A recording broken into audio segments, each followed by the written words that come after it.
Welcome to Women's Sports Weekly, where women's sports happen every day, but we talk about it once a week. I'm Danielle. And I'm Carolyn. Women's Sports Weekly is a podcast where we discuss the latest news, explore interesting stories, and share our love for women's sports. Follow us on Instagram, YouTube, and TikTok at WomensSportsWeeklyPod. Follow us and rate us on Spotify and Apple Podcasts. Send us an email at WomensSportsWeeklyPod@gmail.com, and we may feature your email on the Les. Happy birthday to you. Thank you. Happy I don't think we could sing the whole song. I think we'll lose some listeners in the process with my voice. I also think we'll get some copyright problems, but thanks. It is now that if you are listening on the day that we release on April 29th, it is officially Carolyn's birthday. If you're listening, send her a little message. Happy birthday, Carolyn. Love you so much. You want our listeners to tell me? I'm telling you I love you. Oh. How old are you now? You can keep that a secret. No, I am proudly 34 years old. So exciting. And now 2 years older than you for 3 more months. Yeah, exactly 3 months. Fun facts for our listeners. Carolyn and I were both born on the 29th of a month, and we both have the same middle name. Oh, yeah. I feel like that's fun, little similarities that we've discovered when we met each other. Happy birthday. Thank you. How are you feeling? I feel great, mostly because we had a great weekend. Friday night, this past weekend, we got together with friends at my favorite brewery, which was awesome. And then Saturday, I took a dance class with my best friend, and I haven't taken a dance class in so long, and I am not a dancer. You saw some of the videos, Danielle. I loved it. I'm so happy I found that on the internet, on their Instagram page. Oh my God, not sharing any information. 1, because they're not a sponsor, and 2, because I don't want anyone else to find those videos. And then we went to a spa in Boulder. It's a really, really nice spa, and we got to get massages, and then we did like sauna, steam room, pool, hot tub, outdoor patio, ate lunch, and just kept rotating through all of those things. And for the tourist in me who loves the finer things in life, it was the perfect day. It was very nice. I'm glad we had that time to slow down and just spend time together, unplugged, without the phone. I joked around with you when you said you wanted to do that. I was like, is this a present for me? It was. Because it was very nice. Yeah, and you have a big race coming up soon, so it was good to have that. There's so many ways a person can have self-care for themselves, and you don't need a spa day in order to do it. I've talked about on here that my stress level has been high. My mental health has been something that I'm trying to improve. I'm not saying the spa day by any means cured it, but it was really nice to have that day. And I can't do it every day. We can't do that every day, but it was really nice to have a day together. And our only goal was to see how much we could just enjoy it. Yeah. And I thought another fun thing was there was a wedding happening on the property, and then we were reminiscing on our wedding, which was almost 3 years ago, which is hard to believe. But I just feel like those little things, it was nice. And whenever we have a birthday, we usually both have a conversation with each other to whoever's birthday it is, like, what was your favorite part of this past year? And then what are you hoping for this coming year? I have really bad memory, so we were going through photos, which is really helpful. And I was like, oh my gosh, we did so much this past year. Obviously, there were a ton of highlights. And then looking forward to this coming year, it's like, what do I want more of? And I was saying that I want just a little bit more calm. And some of it is self-inflicted because I like to go, but I do want to find areas to take a step back and find that calmness a little bit more. And hope that external factors as well calm down a little bit because, woo, yeah, it's been a lot. Yeah, I hope that for you as well. And just wishing you the best birthday and the best year ahead. Love you. I love you too. Thanks. Okay. So before we get into our episode, did want to shout out Run Club happening this Thursday and every Thursday at 6 p.m. at the 99ers Sports Bar. Would love to highlight last week's. We had talked about doing a crossover event with Lululemon Northfield. It was an Earth Day event where we picked up some trash. Carolyn was carrying a huge trash bag as we ran. We had a great turnout. Yep. We had gloves on and we were picking up trash. We picked up quite a bit of trash. I looked back at you and the bag was like pretty full, and this was a very large trash bag. It was a 45-gallon trash bag. And towards the middle of the run, I was like, this is becoming a lot for my for my arms. So had to adjust a little bit, but it was awesome. And a lot of people did come out. Run Club is just, it's been nice. It's been nice to meet community and to see similar people coming back. I just love it. And I hate running. And I do like Run Club on Thursday nights. Yeah. So if you're in the Denver area and you're listening, and if you're scared to run, or you've been wanting to join a run club, or you just like running, whatever, come hang out with us. It really is a great group. We're trying to grow it, so hope you all come. And there's a special incentive if you come and run, and after the run, you tell the bartenders a secret word. Each week, we release a different word. You get 50% off your first draft. The word this week is birthday, in honor of Carolyn's birthday. Thank you. Yes, so come out to Run Club, say birthday when you order your first draft, and you'll get 50% off, and we really hope to see you there. Let's get into the Les for this week, the Listener Experience Zone. This is where you can write in and send us an email at WomensSportsWeeklyPod@gmail.com. And we have an email from one of our best friends. Yes, this was such a nice email. We love getting emails from everyone, especially when our friends reach out. So we've talked about Matt quite a bit on this podcast as a really great model of what it looks like for men to support women's sports. And so he reached out to us, so we're going to read his email. Day one listener, first time leser, at least in this lifetime, is what he said. And I just need to pause and ask, was Matt a lesbian in a past life? We can only hope. I definitely think he was. I think he had a minivan, and I think he took in all the kids who were disowned by their families and was like, I will be your lesbian mom and dad. Like, I will be both. And I also think that he probably found his own version of Kendra too, which is his wife now. And I bet they had a beautiful life together. They're the best. And now they're redoing it again and having another beautiful life with a minivan and kids. So yes, Matt, you definitely were a lesbian in a past lifetime, which I know you'll be very excited about. This is the highest compliment ever, honestly.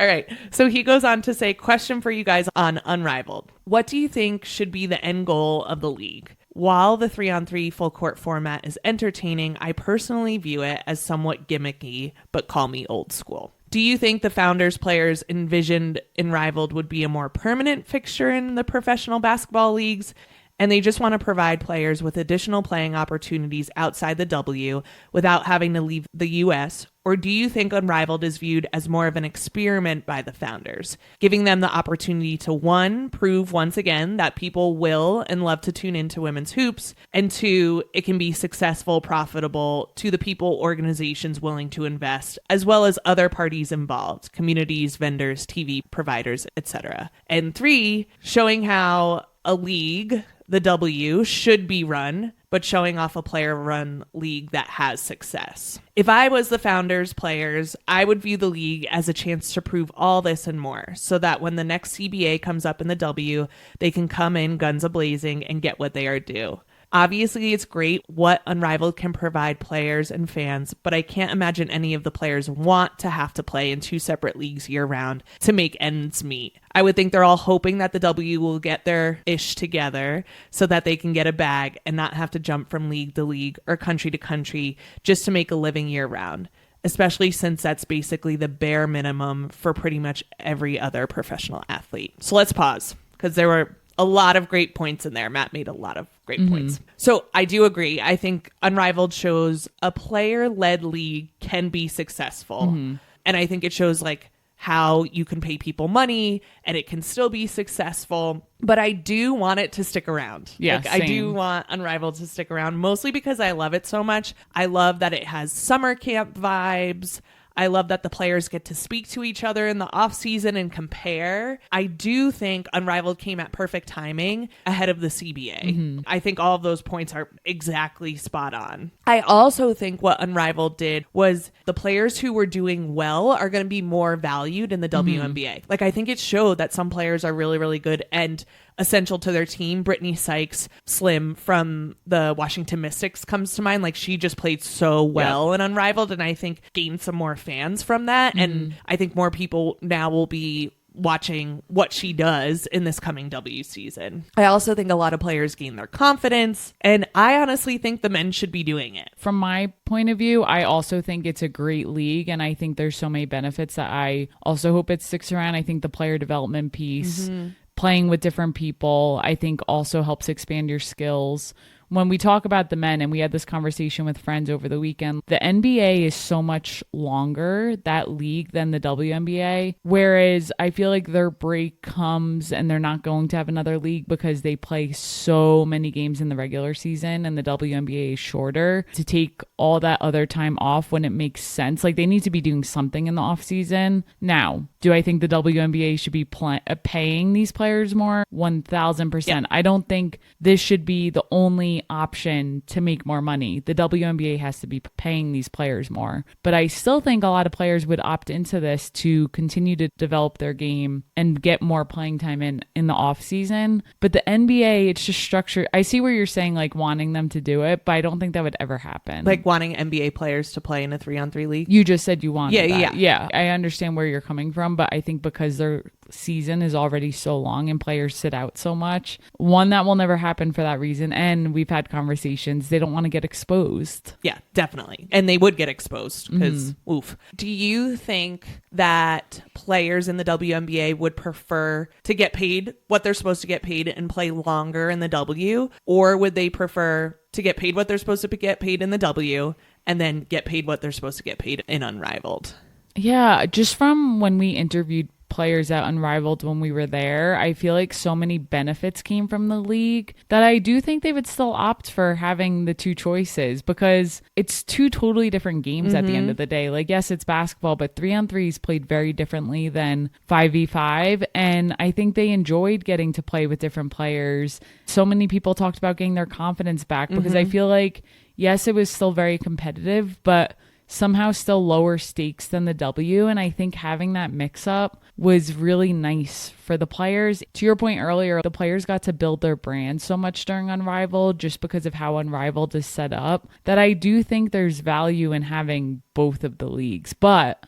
And they still should be getting paid a lot more during the WNBA season. To me, they should be getting paid in the W what they deserve, which is a lot more than what they're getting paid now. And then they should have this off season, and you need to work in your off season. Yeah. NBA players, WNBA players need to work in their off season. So why not have an off season structure like Unrivaled, where you get built-in player development because you have your coach there, you have people working with you on your player development that's built in. You don't have to pay for it like they usually have to do in an off season when they're not playing in Unrivaled. They get to stay close to home. They get to get paid. They get to stay on TV, stay relevant, which I think is great. And the only thing that I think that needs, the major shift that I think needs to happen in Unrivaled, is they need to add more roster spots, because the injuries started to mount up, and you don't want it to affect their WNBA playing time. You don't want to create an injury that's going to last a really long time. So I do think they need to add on some roster spots and rotate through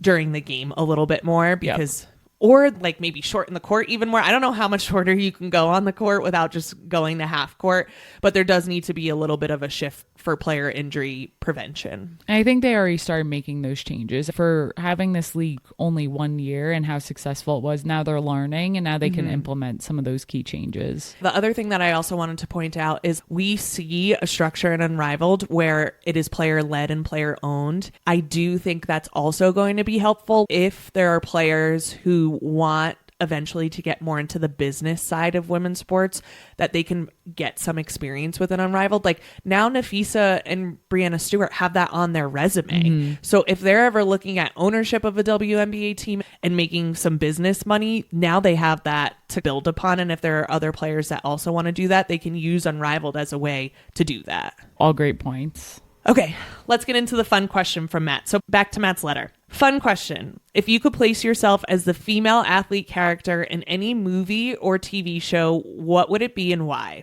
Carolyn, possibly Icebox from The Little Giants. I can only imagine how much joy you would get out of kicking the crap out of a bunch of mean boys. True. Danielle, is there really any right answer other than love and basketball? I know Carolyn would love to play one-on-one strip mini basketball with you. Matt just has us pinned down so well.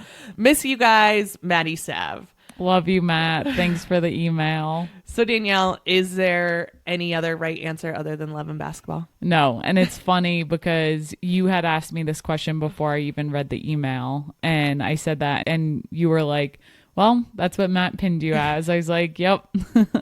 He knows us so well. The only thing that would make that movie better is if she was dating a girl, not a guy. But other than that, that's where I would want to be. How about you? I think Icebox is pretty perfect. That's my vibe. I was also obsessed with Bend It Like Beckham. I also think that in that movie, Jess and Jules, they should have been gay. They should remake that movie and have them be gay. There were rumors about it. And just like in Love and Basketball, there were rumors that she might be gay. But I'm like, just do it because that's what the people want. Yeah. That's what the people want. I also think Kit in A League of Their Own. I identified so much with Kit because she had an older sister who was just better at her than everything. And then she's like crying on the mound. And I was like, I am Kit. But yeah, I was also so obsessed with Monica in Love and Basketball. I couldn't tell if I wanted to be with her or be her. So you are my real life Monica. Aw, thank you. I'll I play love that. strip basketball with you any day. Let's do it. Let's do it. I'll beat your ass though. Again, so rude. Actually, if it was on the line where you took off your clothes, I might come out with a whole different, like I might go so hard you wouldn't even know who it was. Oh man. All right. Thanks again, Matt. Great question. Love the conversation. We miss you so much. And you made Danielle blush. Let's get into the highlight reel. I am excited to talk about marathons because we have not talked about running in quite a while. And with my upcoming marathons, I've just been getting so fired up. You ready to break some course records? Yeah, I wish. Maybe in another lifetime. But we didn't get to talk about the Boston Marathon that happened last week, Monday, April 21st. And then this past weekend, Sunday, April 27th, the London Marathon took place. Exciting things happened at both races. This past Boston Marathon was the 129th Boston Marathon. Sharon Lokedi from Kenya won the women's race and also set a new course record during that day with a time of 2 hours, 17 minutes, and 22 seconds. She beat the course record by a decent amount. The previous course record was 2 hours, 19 minutes, and 59 seconds. Over 2 minutes. I've never run the Boston Marathon, but I've heard it's a very tough course. Hilly, with this race, she also beat two-time defending champion Helen Obiri, who's also from Kenya, who is going for a three-peat. I was torn because to see a three-peat would have been awesome, and I love Helen Obiri, so I was rooting for her. But it's also cool to see someone else take the crown. So Helen Obiri ended up finishing second with a time of 2:17:41. She was right behind her. Yeah, and which also breaks the record. It's so interesting to me in running how if one person goes, you just go and you're like, okay, we're doing this. Yes, for sure. And then this past Sunday, April 27th, the London Marathon took place, and Tigist Assefa from Ethiopia won her first London Marathon title. And she also set a new world record for the women's only race in the process with a time of 2 hours, 15 minutes, and 50 seconds, which is 26 seconds faster than the previous world record. And you have to explain again what women's only race, because they throw around these things that it's a world record this, it's a world record that, and then you like look up the fastest time and you're like, that's not faster. Yes. So can you explain this? Yeah, so this is a great point because Tigist her PR is actually 2 hours, 11 minutes and 53 seconds, which she set at the Berlin Marathon in 2023. But the difference between a women's race world record and overall world record, which they call mixed race. So in a women's only world record, that means the women started at a separate time than the men. And mixed means the men and women start at the same time. So it is very confusing. At the London Marathon, the men started at a separate time as the women. Got it. Because this happened, she was able to break a world record in the women's only race. But important distinction that this is not even a PR for her. Wow. Yeah. So first ever London win. So an amazing day. Jesus. When I think about 2 hours and 15 minutes to run a marathon, are you kidding me? I'd be happy if I ran my half in that time. Right. I'm constantly blown away by these elite athletes, watching the replay of the London and the finish. And when I watch the Boston Marathon, they just are moving so fast. It blows my mind. What do you think their meal is after the marathon? I have no idea. No idea. The Kenyan runners, I can only hope they're eating chapati and dengu because that's my favorite Kenyan meal, but who could know? A big fat burger. That's what I would want. Congrats to those runners. Love seeing all the marathons take place. I'm getting fired up. And it's just cool to see people setting records and winning races. So congrats to them. And with that, back to college softball. Let's do it. Over the past weekend, number 3 Texas played number 4 Oklahoma. I was really excited for this matchup, and Oklahoma ended up winning the series. So I want to get into this a little bit. You may be surprised to hear that Texas is number 3 and Oklahoma is number 4, because usually they're in the 1-2 spot fighting for it. So Texas actually dropped a series to Tennessee in April, and this past week Tennessee was ranked number 1. And Oklahoma has dropped series to Tennessee in March and then dropped a series to Alabama, which is like not someone that they should necessarily be dropping a series to at the beginning of April. Interesting. So they're trying to find their stride. And you know what? They found their stride again in this series. So in game 1, Oklahoma won 7-6. This was a crazy game to start off the series. Oklahoma scored first in the second, and then they added 5 runs in the third to make it 6-0. This third inning also featured a grand slam from Ilana Agbayani. She went opposite field with it, which means she went to left field with it. When you're a lefty, it's very easy for you to hit to the right side. Like pull it. Yeah, pull it. That's where your momentum's kind of going anyway. And she hit a grand slam over the left field wall, which means like insane. You don't have as much power behind it, but it looked like she had a ton of power behind it. The grand slam in the third inning, they're up 6-0, but Texas stormed back with 2 runs in the fourth and then 3 in the fifth to make it 6-5. Then Oklahoma responded with another run in the fifth to make it 7-5. And again, Ilana Agbayani had the RBI for that. She had a crazy game. But then we get into the seventh, and Texas responded with 1 run to make it 7-6 on a pass ball. So that means the pitcher threw it. It went past the catcher. The girl on third scored. And I was like, Oklahoma's going to blow this game. Yeah. They're going to blow it. They just look so frazzled, but they squeak out the win. They get all 3 outs and they squeak out the win to end the game 7-6. Sam Landry for Oklahoma pitched a complete game, which is wild to do. She gave up 7 hits and 6 runs. So like a tough game, but found a way to make it through. But when you have someone hitting grand slams on your team, it doesn't really matter how many runs you give up. Have you ever hit a grand slam? No. Me neither. I wish. That must be the coolest feeling ever. I don't know if I've ever actually hit it over the fence. Like I definitely had home runs, but in high school, we didn't have a lot of fences. Gotcha. So the ball would just roll. Have you ever hit a home run? Yes, but not on varsity. So it doesn't really count. It went over the fence? I think at Pascack Hills, there was a really, really short fence. And I don't even know if it was middle school. I just remember the first home run I ever hit. It had to have been over the fence because I sprinted around the bases and the coaches were making fun of me because they're like, you don't need to sprint around the bases when you hit a home run. So I definitely did hit one over the fence, but it was a very short fence and it was like middle school. Do you think Nothing your dad remembers? If I called him, I'm sure he would. We'll have to fact check. I just remember getting made fun of because I sprinted around the bases and they were like, chill. So we go into the second game and I'm like, okay, this is going to be a great game. I turn on the TV And Oklahoma is up 5-0 in the 5th inning, which doesn't really mean much because they went so hard in the first game as well, and then Texas came storming back. But Oklahoma ends up winning this game 7-2. Kirsten Deal pitched for Oklahoma. She only allowed 4 hits. And to only allow 4 hits to Texas, she also threw a complete game. So Oklahoma has this strategy where they're leaving their pitchers in. Their pitchers are good enough. They're weathering the storm. 4 hits to Texas. That's really impressive to do. Texas narrowly avoids a shutout because there was no comeback. In the 7th inning, Texas scored 2 runs. But that just avoided the shutout, and it ended 7-2. Yeah, they were very close to a shutout. We were talking about it. We were like, oh, this is about to be really bad. But the game ended shortly after that. These games, I do have to mention, were at Oklahoma, which is just so incredibly hard to play at. The first game set a home single game attendance record with over 4,000 people. And Oklahoma also just never takes their foot off the gas. They're just on the accelerator the whole time. They get pumped. The players get pumped over the smallest things. Like, they will get walked. They'll go to first base and they'll look at their dugout and they'll scream like they just hit a grand slam. And their fans are screaming, and their fans are all in red, all in the Oklahoma gear.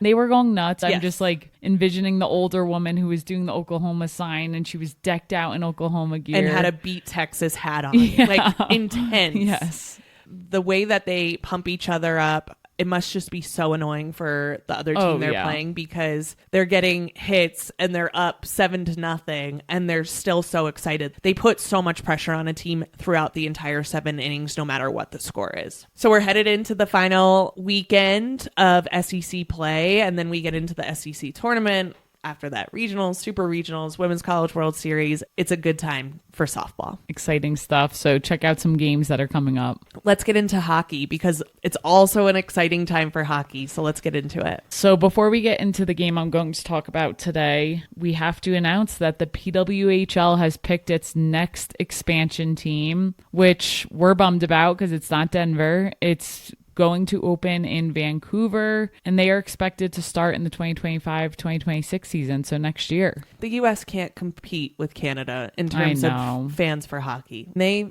really grow up on it.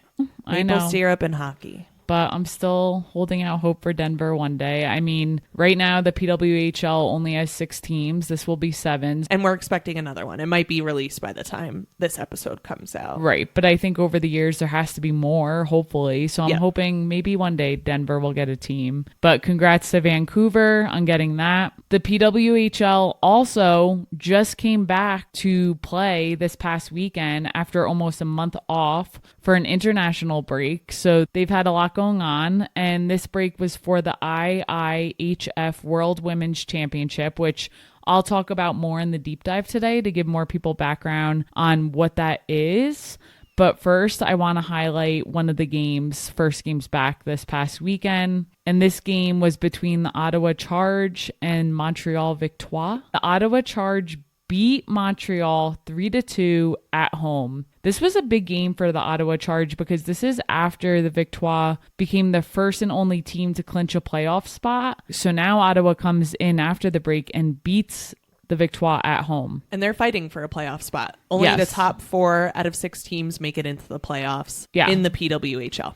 So this was a big game for them. This was also an added game on their win streak. So now they're on a 3-game win streak. Impressive to do after a break. This was a new attendance record for the Ottawa Charge as well. There were 8,576 fans at this game. And this was a record for the Ottawa Charge at TD Place. All around, a lot of great stuff happening that night. The star of the night was Ashton Bell, who scored 2 of the 3 goals, including the game-winning jailbreak goal with 13 seconds left on the clock. Believe it or not, she's actually a defender, and she just had a standout night on offense. She had bookend her goals. So she scored the first goal of the night and the last goal of the night, which I just think is pretty cool. So she started off strong. She was the first player to find the back of the net with about 10 minutes into the game. About 4 minutes later, Brianne Jenner also scored for the Ottawa Charge, making the score 2-0. So they really came out strong.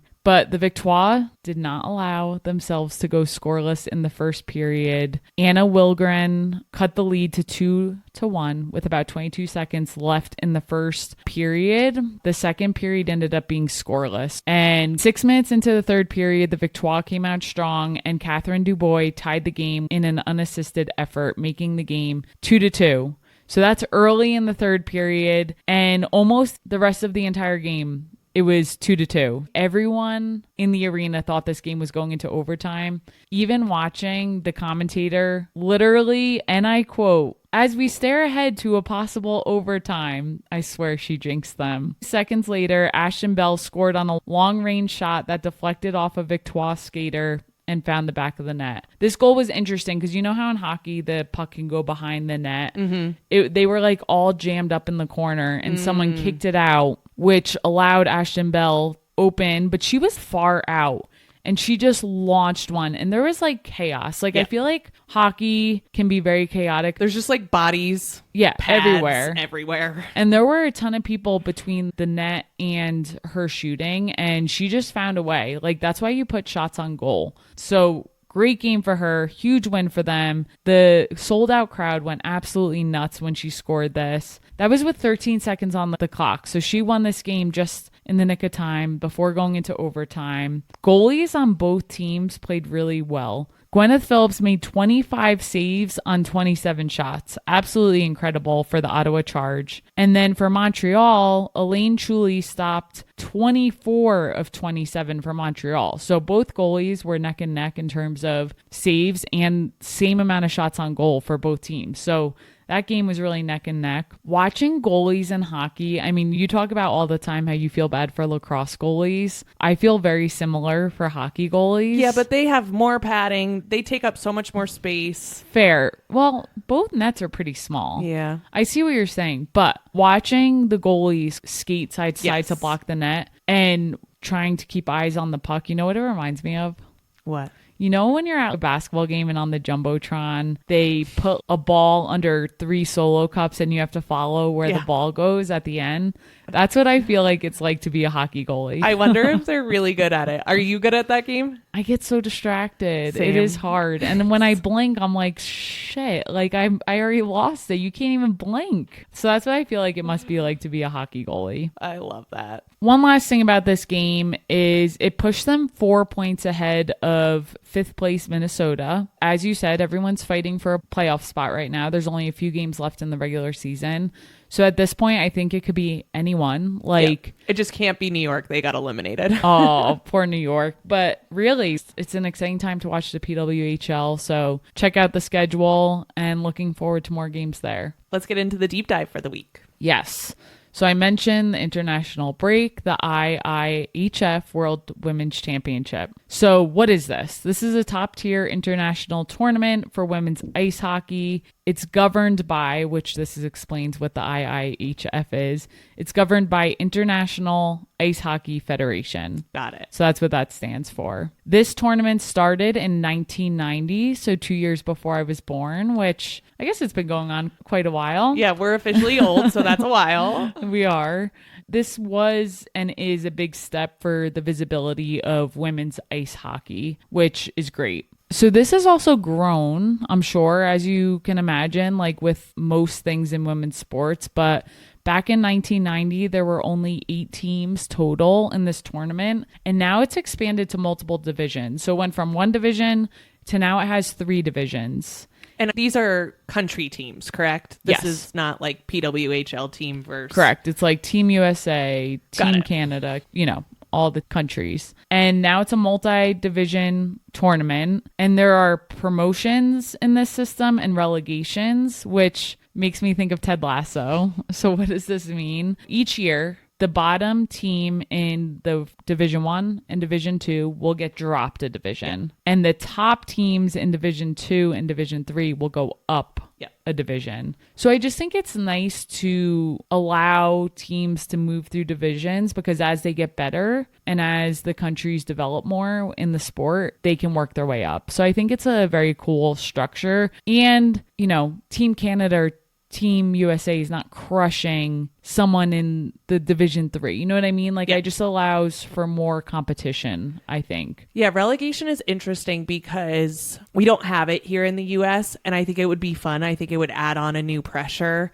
to teams if there was relegation. I've heard soccer players who've played in Europe soccer and then have played in the NWSL. There is a shift because in the NWSL, because there's not relegation, you can go so hard every game because you're not worried about what does it mean if I tie? What does it mean if I lose? And in European soccer, you're a little bit more worried about it. So if you go up or if you're tied, you may pull back and just play defense because that means more. Like a tie means more than a loss. Those points mean so much more, where you'll be fine with a tie because that means you're not going to get the hit on points if you lose and then face possible relegation. So it does change the environment. Like NWSL, you could just go hard because you're not worried about relegation. But in European soccer, you're just a little bit more worried. So relegation is very interesting. I like it. It does create a different kind of dynamic. I like it for this because, as I said, like, it showcases you have the elite nations who are in the top division, and then you have emerging hockey nations. And I feel like this is similar to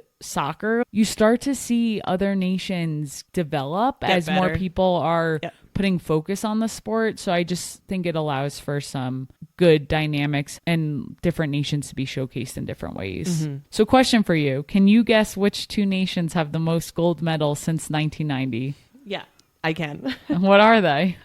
It's got to be Canada and the US. Like those are the two teams. And just like you said, other countries are still working on building up their international programs. You are right. It should come as no surprise because Canada, like you said, lives and breathes hockey. They lead the way with 13 gold medals, but Team USA is not far behind with 11, actually winning their 11th this past tournament in 2025 in an overtime win over Canada. Just last year, Team Canada beat USA in an overtime win. So back and forth. If I was Canada right now playing the US, I'd be so mad.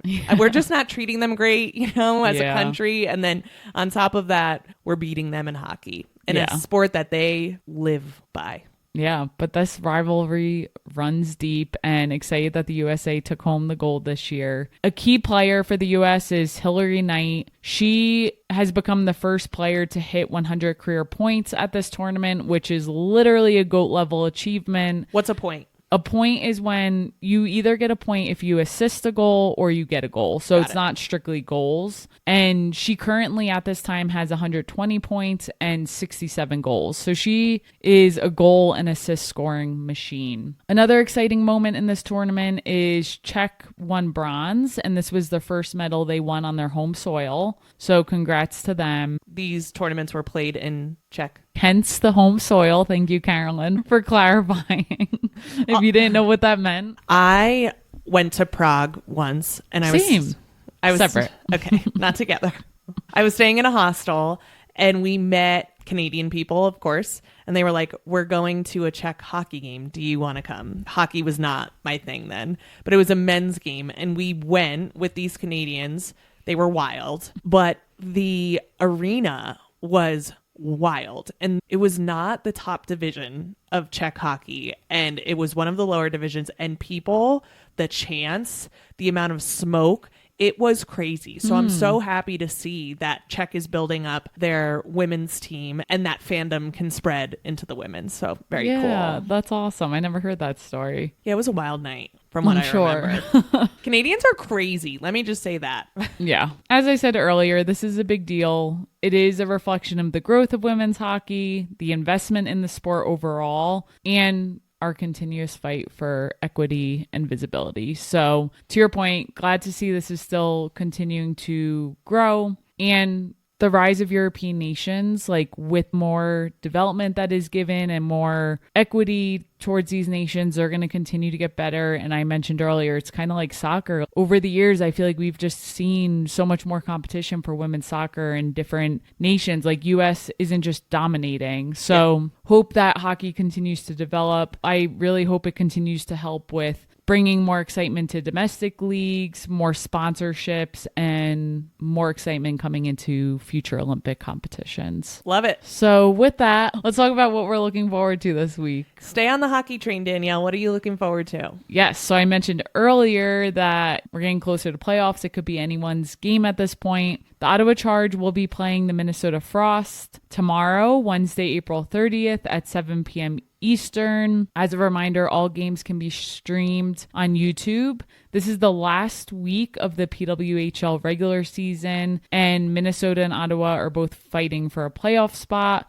So now is the time to watch. I am going to be tuning into that game. Yes, I'm very excited. And I want to see Minnesota lose. Always. Ooh. Sorry, everybody. It's fun to have a team to hate. Yeah, there you go. What are you looking forward to this week? Let's talk about the NWSL. On Friday, May 2nd, Angel City heads to DC to play the Washington Spirit at 8 p.m. Eastern Time on Prime Video. Keep an eye on Alyssa Thompson, who plays for Angel City and who is finding her stride on the team at just 20 years old. She is playing great.